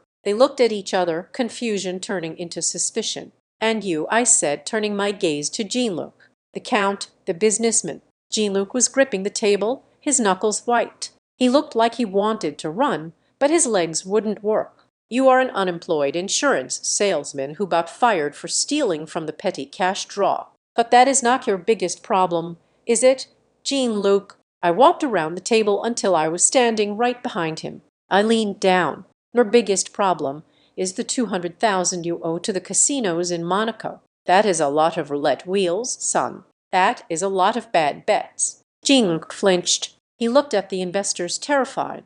He knew that debt was the only reason they were still breathing down his neck. I straightened up and addressed the room again. "This wedding," I said, gesturing to the decorations, the flowers, the opulence. "This is not a celebration of love. This is a fundraising event. My daughter told me she needed $50,000 for flowers. There are no $50,000 flowers." That money was going straight to a loan shark to keep Jean-Luc's knees intact. One of the investors, a man with gray hair and a kind face, stood up. His name was M.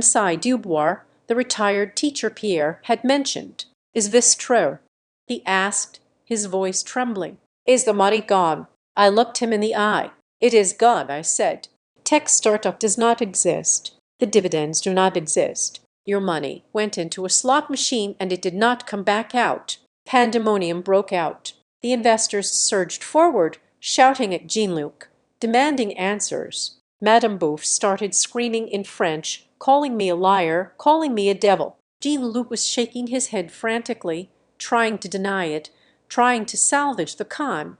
But the papers were right there on the table. The evidence was undeniable. I watched them turn on each other. The rats were eating the rats. But I was not done. I had exposed the groom. Now I had to expose the bride. I turned to Medicine. She was still sitting there frozen in her chair. She looked small. She looked like a child court-playing dress-up in her mother's clothes. But she was not a child. She was a 28-year-old woman who had tried to steal my identity. "And you, Madison," I said softly. The microphone picked up the drop in my volume, making it sound intimate and terrifying. "You told them I was dead." The room quieted down again. The drama of the money was one thing. The drama of the grave was another. "You told them I was a distinguished diplomat." I continued walking toward her. "You told them I died of a heart attack. You told them you were an eyes living off a trust fund." I stood over her. "Look at me, Madison." She looked up. Her eyes were red-rimmed, terrified. "I am not a diplomat," I said. My voice was thick with emotion. Now the anger mixing with the grief of a father losing his child. "I am Harrison Cole. I pour concrete. I frame houses. I wake up at 4 in the morning and I come home with dust in my lungs and aches in my joints. I built my business brick by brick. I have calluses on my hands that you have never touched because you were too ashamed of them." I held up my hands, palms out, so everyone could see. They were rough, scarred hands. The hands of a worker. "These hands paid for your private school," I said. "These hands paid for your university. These hands paid for that dress you are wearing, that Vera Wank custom gown that cost $25,000. I paid for it with sweat, with labor, with my life. I lowered my hands. But you were ashamed of that. You wanted a fairy tale. You wanted a dead hero instead of a living father. Because a dead father cannot check your bank statements. A dead father cannot stop you from robbing him. I reached into my pocket and pulled out my phone. I held it up. I saw the fraud alert. Madison, I saw you try to access my accounts this afternoon. I saw you try to use my social security number to reset my password. Madison sobbed a choked, ugly sound. I did not have a choice, she whispered. They were going to hurt him. You always have a choice, I said. You chose to steal. You chose to lie. You chose him over me. I put the phone away. So here is the new reality, I said. My voice was cold now, devoid of any warmth. It was the voice of a man closing a ledger. I canceled the payments. All of them. The chateau is not paid for. The catering is not paid for. This dinner is the last thing I am paying for. I looked at Jean-Luc and his mother. You wanted a dowry. You wanted a payout. Well, here it is. Zero. I made a zero sign with my hand. No trust fund. No inheritance. No monthly allowance. The Bank of Harrison Coal is closed permanently. Jean-Luc looked at me. Then he looked at Madison. His eyes were wide with shock. The calculation was happening behind his eyes. He ran the numbers. He realized the variable he had counted on the rich American father was a negative integer. But she said, Jean-Luc stammered. She said, you left her $10 million. She said the trust fund unlocked on the wedding day. I laughed. It was a dark sound. $10 million. I repeated. Son, I have done well for myself, but I am a contractor from Chicago, not a Saudi prince. There is no $10 million. There never was. Madison made it up. She sold you a fantasy just like you sold her one. I looked at Madison. You con man, honey, I said.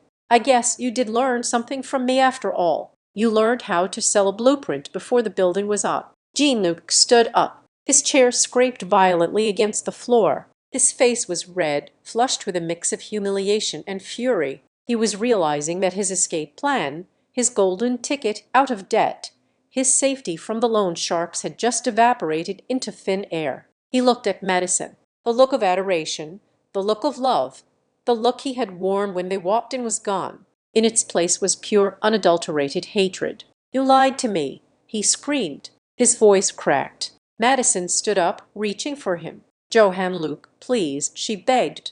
We can figure this out. My dad, he is just angry. He has money. We can. She did not finish the sentence. Jean-Luc's hand moved faster than I expected. The slap echoed through the room louder than the microphone drop, louder than the shattered glass. It was a vicious backhanded strike that caught Madison across the cheek. The force of it knocked her back into her chair. She gasped, clutching her face, staring at him in shock. You stupid bitch.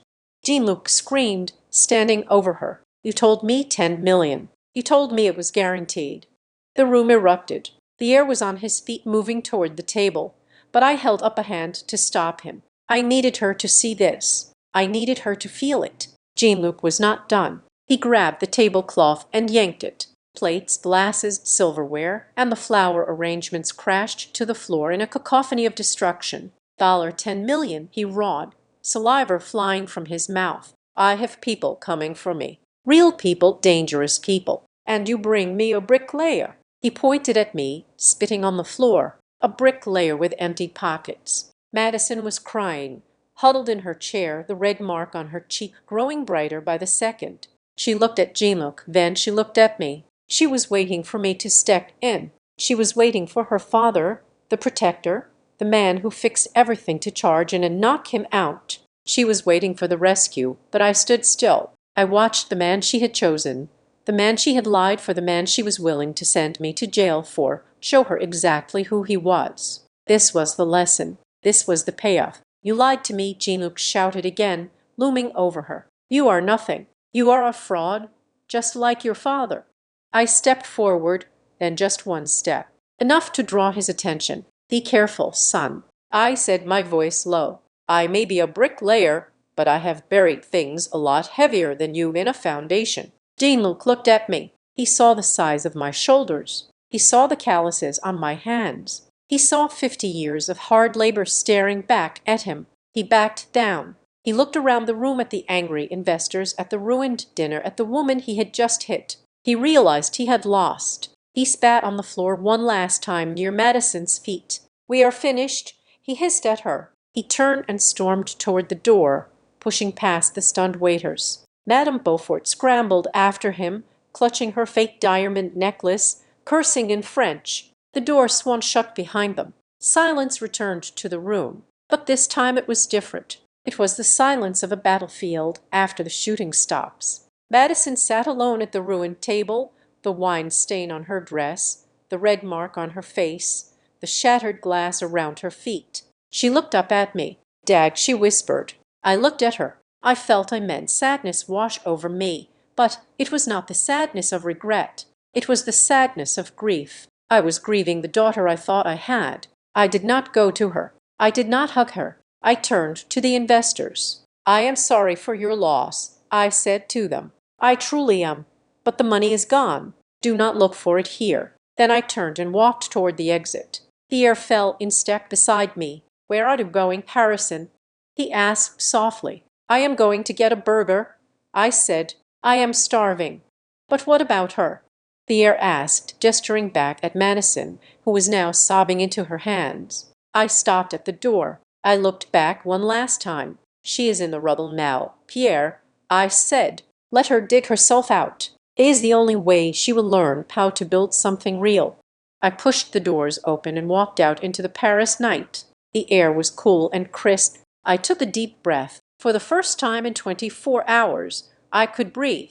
The demolition was complete. Now we would see if anything could be salvaged from the wreckage. The silence in the restaurant did not last long, because it was broken by the sound of reality rushing back in as Jean-Luc stormed out. But his mother, Marie Beaufort, lingered for a moment, just long enough to grab 2 unopened bottles of the fake Chateau Margaux from the serving table and shove them into her oversized handbag, her eyes darting around like a cornered rat. She looked at Madison, who was still weeping in the chair, and spat a stream of rapid-fire French at her. And I did not need a translator to understand the venom, because she called her a fool. She called her a peasant. She called her a waste of time before she turned and ran after her son, leaving my daughter sitting in the wreckage of her own ambition. The investors were filing out now, and they walked past Madison without looking at her because they were already on their phones calling lawyers and calling the police, trying to salvage what was left of their savings, knowing they were victims, too. But they had learned a hard lesson that night. I stood by the kitchen door with Michel, and the staff was waiting, hovering by the walls, unsure of what to do with the half-eaten appetizers and the shattered glass, because it was a scene of absolute devastation. A banquet hall turned into a crime scene. Michel looked at me, his face pale, and asked, "Miss Cole, do we continue the service?" I looked at the table, and I looked at the empty chairs where the fake aristocrats had sat, and I looked at Madison, who was staring at the tablecloth, tracing the stain of the red wine with a shaking finger, looking lost and broken, but still sitting there as if waiting for the next course. As if she thought that if she just stayed seated long enough, the movie would rewind and the happy ending would play out. She needed to wake up. "No, Michel," I said, my voice flat. "The party is over. Clear the table." Michel snapped his fingers and ordered his staff to clear everything immediately. The waiters moved in with efficient brutality, and they did not ask if she was finished. They reached over her, snatching plates and glasses, stripping the silverware and rolling up the tablecloths, bundling the expensive centerpieces into trash bags. It was the sound of a dream being dismantled with every clatter and crash and thud.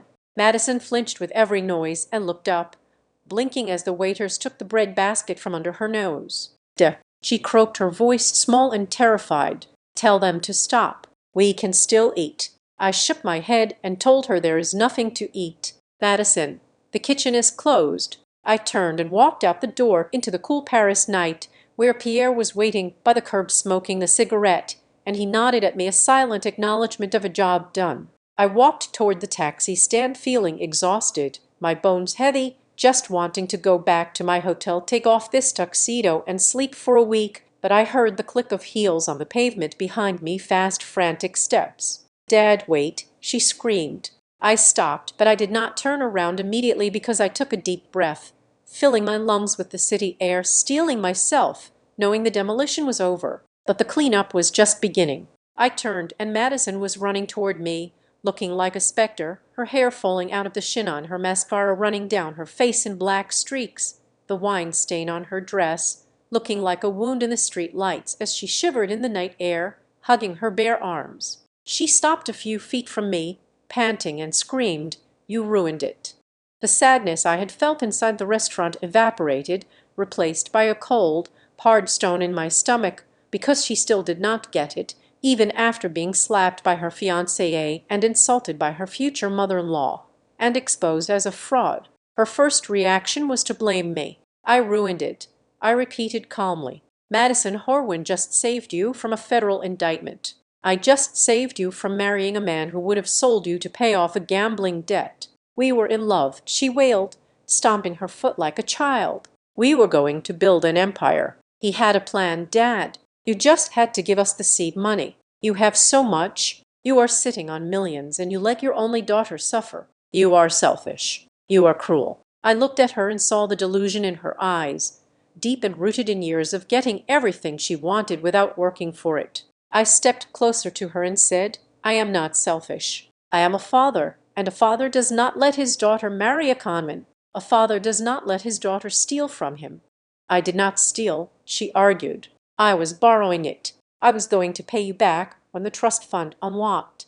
"There is no trust fund, Madison," I shouted, my voice echoing off the stone buildings. "There never was. That was a lie you told them, and then you started believing it yourself. That is the sickness here. Yet you lied so much you forgot what was real." She stared at me, her mouth opening and closing, and whispered, "But you have money. You could have just paid them. You could have let us be happy." Happiness built on a lie is not happiness. I said it is a time bomb, and I just diffused it. I reached into the inside pocket of my jacket and pulled out a plain white envelope that was not thick, containing only 2 pieces of paper. I held it out to her and said, "Here." She looked at the envelope, and her eyes lit up with a flicker of hope, thinking it was a check, thinking I had broken Shingy, that after all the screaming and the drama, Daddy was finally paying the bill. She snatched it from my hand and ripped it open, pulling out the papers. The first was a boarding pass for Air France Flight 420 to Chicago. O'Hare departing at 7 in the morning tomorrow. Economical class seat 32B, a middle seat. The second paper was a printout from my bank confirming an account closure. She stared at them confused and asked, "What is this? Where is the money?" "There is no money." I said, "That ticket is your way home. It is a middle seat. It is non-refundable. And that letter is a notification that I have canceled your supplementary credit card. And I have also called the landlord of your apartment in Chicago. The lease is terminated. Effective the 1st of the month. I am selling the furniture to cover the breaking fee." She looked up at me, horror dawning on her face, and whispered, "You are cutting me off." "I am setting you free." I corrected her. "You wanted to be independent. You wanted to be a big shot. Well, here is your chance." I pointed to the ticket and said, "You have 2 choices, Madison. Option A, you get on that plane tomorrow morning. You fly back to Chicago. You move into a studio apartment that you pay for. You get a job.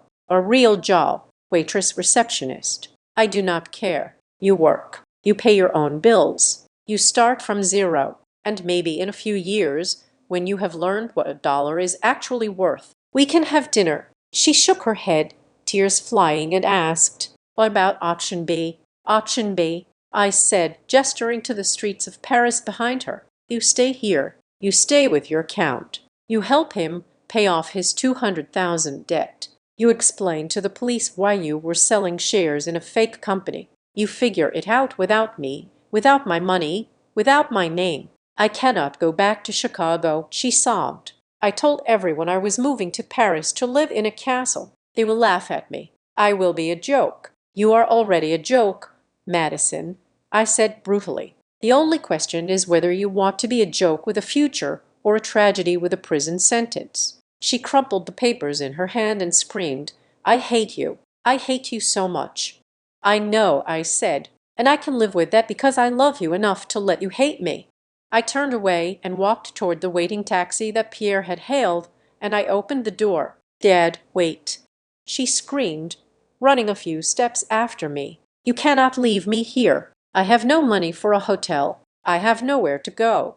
I paused with my hand on the door handle and said without looking back, the airport is open 24 hours. The train costs 10. I suggest you start walking. I got into the car and Pierre slammed the door shut and I told the driver to drive. As the car pulled away, I looked out the rear window and saw Madison standing on the sidewalk under the yellow glow of the street lamp screaming something I could not hear as she threw the envelope on the ground, then immediately fell to her knees and scrambled to pick up the ticket. She was broken and humiliated and alone. It was the hardest thing I had ever done because leaving my child on a street corner in a foreign country felt like a violation of nature. But as I watched her figure recede into the distance, I felt hope because for the first time in her life, she had a problem she could not buy her way out of, and she had to make a choice that had real consequences. She had the ticket. She had the way home. Now, she just had to decide if she was humble enough to take it. 6 months have passed, that since I left my daughter screaming on a sidewalk in Paris, and the Chicago autumn has settled in with a crisp chill that usually makes my old joints ache. But this year, I feel lighter than I have in decades. I am sitting on the back porch of a bungalow in the suburbs, a modest brick house I bought 3 months ago after selling the apartment in the city, because I needed to get away from the ghosts of the past and get back to what I know, which is fixing things with my hands. The garden was a mess when I moved in, overrun with weeds and broken trellises, but I have spent every weekend out here pulling and planting and rebuilding. It is good work. It is honest work. Sarah is sitting in the wicker chair next to me drinking iced tea and reading a book. We are not dating exactly, but we are spending a lot of time together, and it turns out that having a companion who values you for your company and not your credit limit is a very peaceful way to live. She looks up at me and smiles and asks if I am nervous. I wipe the dirt from my hands and tell her I am not nervous because I have nothing left to lose. I hear the sound of a car engine in the driveway. It is not a limousine. It is not a luxury sedan. It is a 10-year-old Toyota with a dent in the bumper and a muffler that needs work. I stand up and walk to the gate. Madison steps out of the car. She looks different. The Madison who went to Paris was polished to a high shine covered in labels, fake tan, and hair extensions. The woman standing in my driveway is wearing jeans that are worn at the knees, a gray sweater, and sneakers. Her hair is tied back in a messy bun, and she is not wearing makeup. She looks tired. She has dark circles under her eyes, and her hands are chapped. She looks beautiful. She looks like a real person. She walks up the driveway slowly carrying a brown paper grocery bag. She stops a few feet away from me. She does not try to hug me. She does not try to charm me. She just stands there and lets me look at her. "Hi, Dad," she says. Her voice is quiet. "Hi, Madison," I say. She shifts her weight from one foot to the other. "I brought you these," she says, holding out the bag. "I saw them at the market, and I remembered you used to like them when I was a kid." I take the bag and look inside. It is full of oranges. Florida maples. When she was 5 years old, we used to sit on the porch of our old house and peel oranges together and see who could get the peel off in one long strip. It was our game. It was a memory I thought she had deleted along with my existence as her father. "Thank you," I say. "Come sit down." We walk to the porch. She nods at Sarah, who smiles and excuses herself to go inside, giving us space. Madison sits in the empty chair. She looks around the garden. "You did a good job with the hydrangeas," she says. "They look healthy." "I used a new fertilizer," I say, "and I fixed the drainage." We sit in silence for a moment. It is not the comfortable silence of old friends, but it is not the hostile silence of enemies either. It is the silence of two people testing the ice to see if it will hold. "I heard you are working," I say. She nods. "Yeah, I am a shift manager at a diner on the west side. It is not glamorous. I spend 8 hours a day on my feet dealing with customers who complain that their eggs are too cold or their coffee is too weak. My back hurts every night." "Good," I say. She laughs, a short dry sound. "Yeah, it is good. I mean, it is terrible, but it is good. I paid off the first credit card last week." using my own money, money I earned. I look at her hands. Her fingernails are short and unpainted. And the apartment, I ask, gone. She says, I sold the furniture to cover the lease break fee like you said. I am renting a studio apartment near the diner. It is the size of a shoebox, and the radiator clanks all night. But the rent is paid through next month. She looks down at her sneakers. Jean-Luc called me, she says softly, a month ago. He said he found a new investor. He wanted me to come back. He said we could try again. I feel a spike of tension in my chest. And I ask. I told him to go to hell, she says, looking up at me. I told him I am done with fantasies. I told him I would rather serve pancakes for the rest of my life than spend one more minute pretending to be someone I am not. I let out a breath. The tension releases. I am proud of you, Madison, I say. Her eyes fill with tears. She tries to blink them back, but one escapes and rolls down her cheek. Dad, she says, her voice trembling. I am so sorry. I know I said it before, but I mean it now. I am sorry I lied about you. I am sorry I said you were dead. I was so ashamed of where I came from because I felt small inside. I thought if I painted over my life with gold paint, nobody would see the cracks. But I just ended up rotting from the inside out. She reaches for an orange from the bag and starts to peel it. Her hands are shaking slightly. You were right to leave me there. She says if you had bailed me out, I would still be lying. I would still be drowning.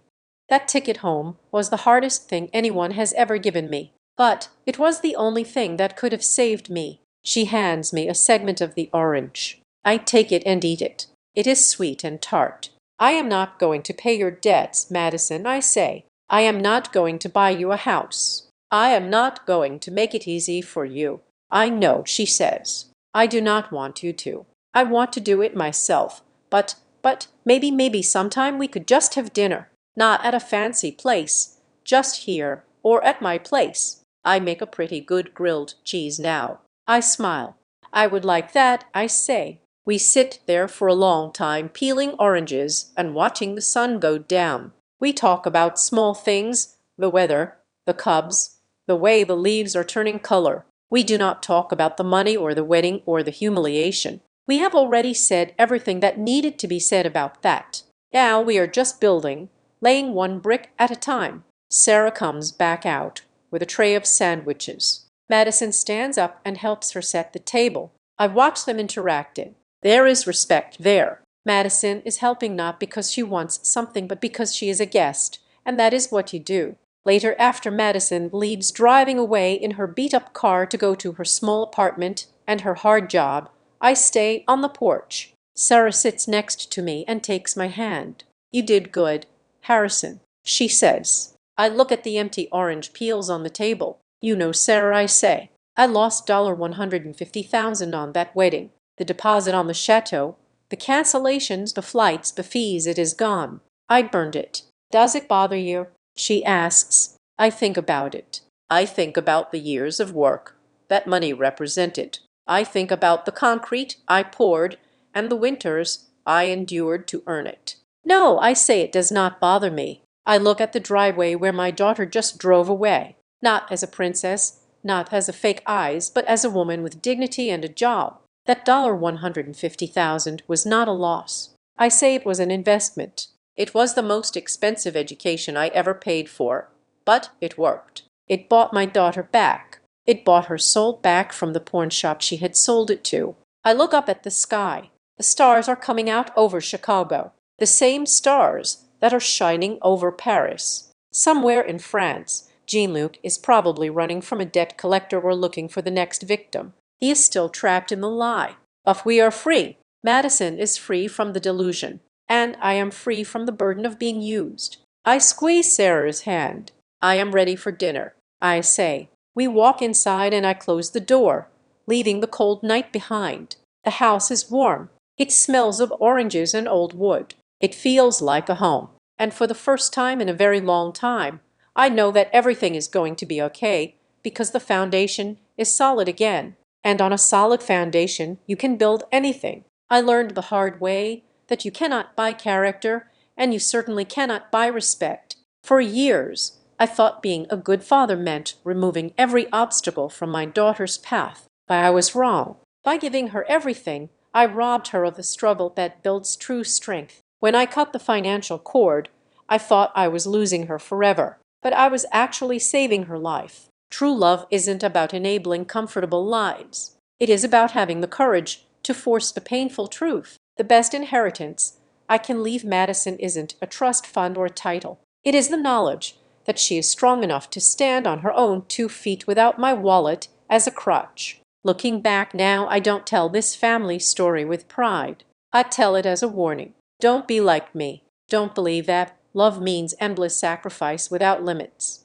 I thought being a good father meant fixing every problem with money. I was wrong. All I did was teach my child that my value is measured in dollars, not dignity. This family story cost me years of silence, shame, and regret, but it also gave me clarity. If there's one thing I've learned, it's this: set boundaries early. Love your children deeply, but don't let love turn into permission for disrespect. Even dad revenge isn't about punishment. It's about truth. Real dad revenge isn't loud or cruel. It's the quiet moment when you finally say no and mean it.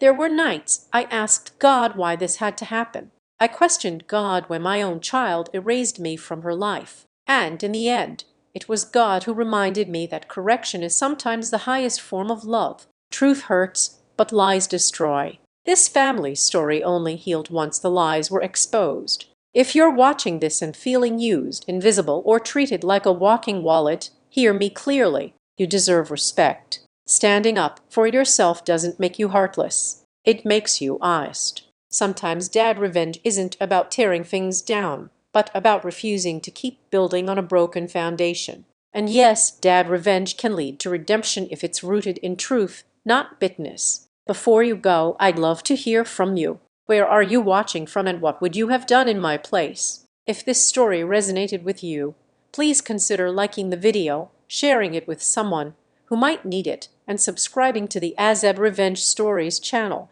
for more stories like this. Thank you sincerely for staying with me until the end.